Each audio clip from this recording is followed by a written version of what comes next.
Como trabajamos en guías anteriores, un intervalo es la distancia que hay entre una nota y otra. Para poder encontrar un intervalo, debemos contar cuántos tonos hay entre ellas. Esta definición incluye tanto a los sonidos que suenan simultáneamente, como por ejemplo los acordes, y los que lo hacen de forma sucesiva, por ejemplo las melodías. El tono musical es la medida que utilizaremos para los intervalos. La distancia entre una tecla y otra es un semitono. Hay un tono cada dos teclas. También podemos pensar que hay un tono mientras las teclas blancas tengan una negra de por medio. ¿Cómo se mide un intervalo? Contando los tonos y semitonos que existen entre las notas que forman el intervalo. Mostramos en el ejemplo del teclado como de do a re hay un tono, de re a mi tono, mi a fa semitono, de fa a sol tono, sol a la tono y de la a si tono.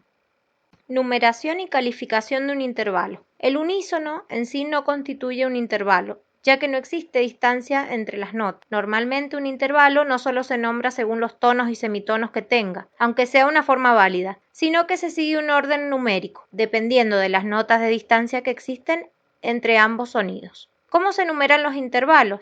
La numeración de un intervalo se realiza contando el número de notas que abarca, incluyendo las notas que forman dicho intervalo. En el ejemplo, observaremos cómo entre el intervalo sol-mi hay 6 notas de distancia. Luego el intervalo será de sexta. Estas notas pueden estar o no alteradas. Debemos analizarlo. Por ejemplo, entre do y mi existe una tercera, y la distancia es de 2 tonos, mientras que entre do y mi bemol también hay una tercera, sin embargo el intervalo real sería un tono y un semitono. Debemos darle una nueva clasificación.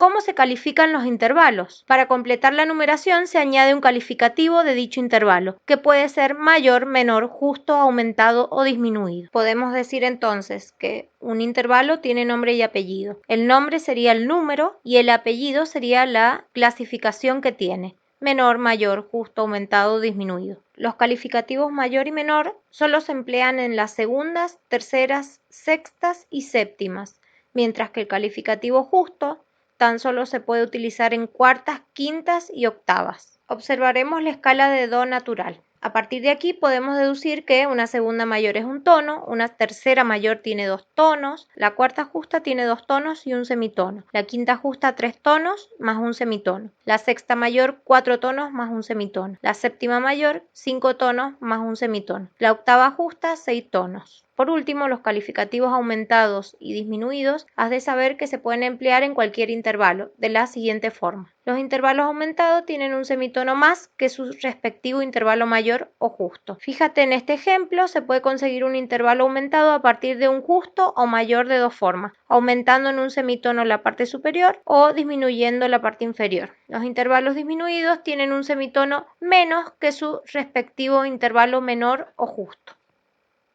También se les denomina intervalos ascendentes o descendentes. Los intervalos ascendentes se producen entre 2 sonidos sucesivos, cuando el segundo es más agudo que el primero, y en los intervalos descendentes, el segundo sonido es más grave. La inversión de un intervalo siempre debe sumar 9.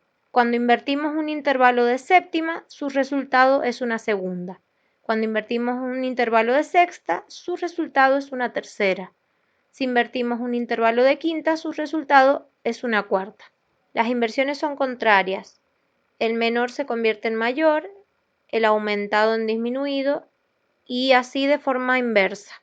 Cuando un intervalo es justo, se mantiene de esta forma. Se dice que 2 intervalos son complementarios cuando ambos suman 9.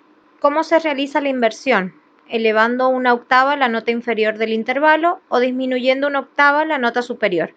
De esta forma, un intervalo como do-mi pasaría a ser mi-do, por ejemplo. Un intervalo y su inversión siempre suman numéricamente una novena. Quiere decir que una segunda se convierte en una séptima, una tercera en sexta, una cuarta en quinta y una quinta en cuarta.